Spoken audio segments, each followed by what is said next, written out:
Hi class. I did my presentation on adapting to your audience, being sensitive to your audience needs. That's something, especially in the business world, that can be difficult at times. But what I learned in this chapter is how we can avoid mistakes that can eventually cause some friction or issues in the future.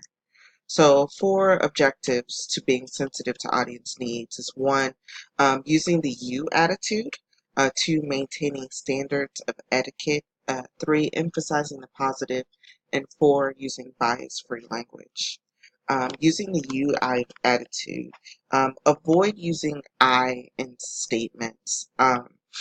That sometimes is difficult because we could say something like, I want this to be completed by 4:30 on Friday, but a different approach might be that the if you can get this done by 4:30 or something like that to take it away from a demanding I tone and substitute it with you and yours instead of saying that we need to get this done.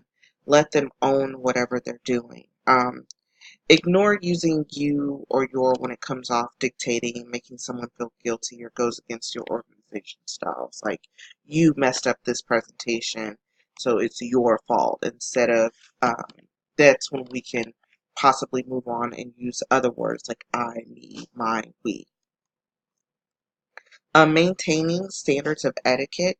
Good etiquette helps foster positive communication for the audience. So just try to, basically when you think of etiquette, you think just being nice, not necessarily having to be mean if we don't have to. That helps foster that good communication between people from one, either if it goes from higher up to a lower, or however it's perceived, it's easier to do it that way. Number two is to be aware of written correspondence as miscommunication can happen. We probably have all done this, have sent a text or an email, and we meant one thing, but when it came back, it was misconstrued as something else. And that wasn't the tone that we meant to have, but because of the way that we wrote things, uh, it was perceived as something different.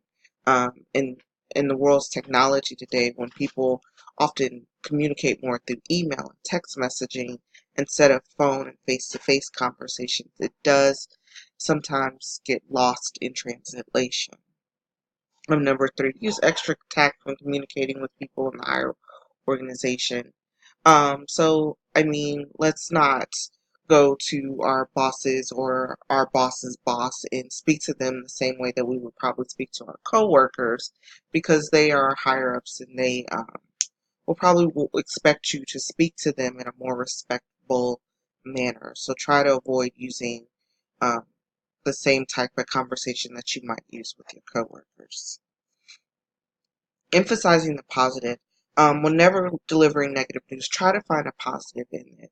Um, Try to avoid using dwelling on a person's mistake and showing the audience how it would be beneficial by responding to your request. So we could kind of all wrap this up in one. If you have a situation where you have to speak to someone because of something that they did wrong, maybe instead of saying, you've done this wrong, um, we could say, I appreciate your efforts in trying to complete the task that we have brought forth for you. Um, Unfortunately, if you try it this way, maybe this will be more beneficial to you. Um, and if we can get this done by the end of Friday, then we would be able to get this turned in on time for our vice president. Instead of saying you messed up and you should have done this in a timely manner, we can move it forward and kind of gear it more towards how we can bring it into the positive for them, at least making an effort to get it completed on time. Use bias-free language. I think that's kind of self-explanatory. Avoid using gender-specific language. Use gender and ethnic-free language. So instead of saying something like man-made, we might say artificial. Instead of saying he did something or something like that, we can use the words they and us and the instead of focusing specifically on gender or ethnicity. That one's kind of self-explanatory, but that's a way that we won't offend anybody by using things that might be offensive to someone else. Saying something like man to me might be offensive to me since I am a woman. So in conclusion, I did learn a few things about this. I am excited about using something of these things at work. I know at our job we have a lot of communication that we do on a daily basis.